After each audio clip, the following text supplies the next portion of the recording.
With his mind he's saying, no more. With his heart he's saying, no more. With his life he's saying, no more war. With his eyes he's saying.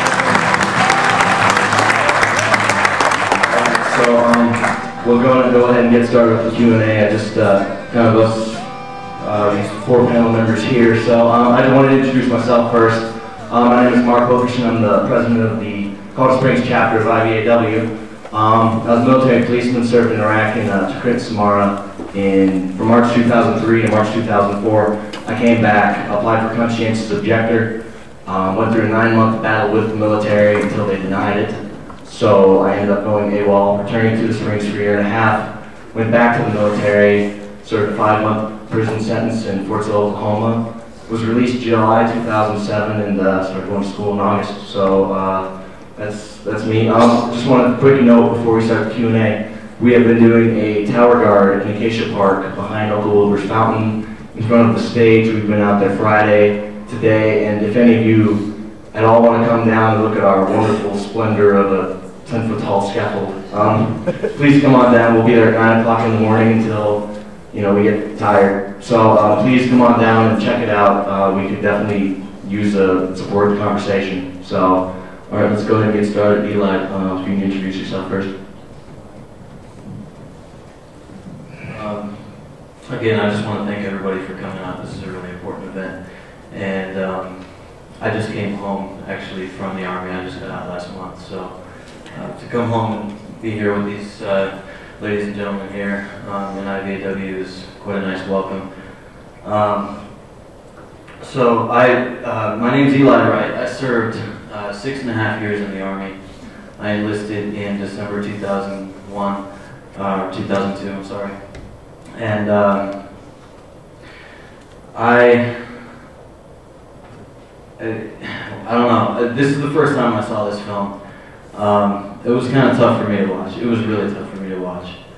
And after watching it, I'm heartbroken and I'm infuriated because I haven't had the honor of meeting Thomas Young, but I have met dozens of other men like him working as a medic at Walter Reed. I worked with dozens of amputees, paralysis victims, burn victims, patients with massive traumatic brain injuries. And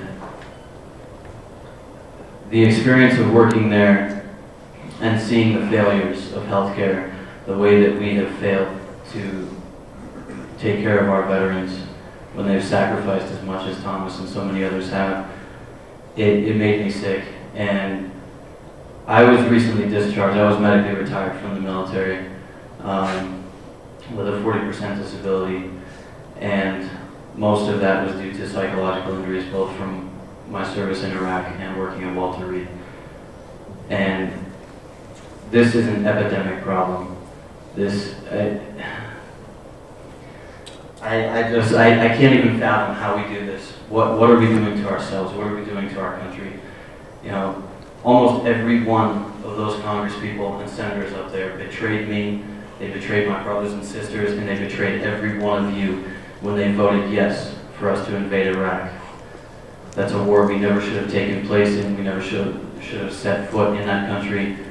And the fact that we are still here over 5 years later, I can't even express the amount of anger that I deal with and the amount of rage that I have dealt with almost every single day with that.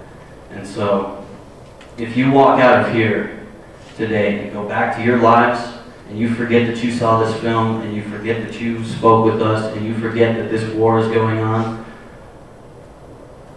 you need to be with us. You need to be marching in the streets at the Democratic National Convention this summer, at the Republican National Convention this summer.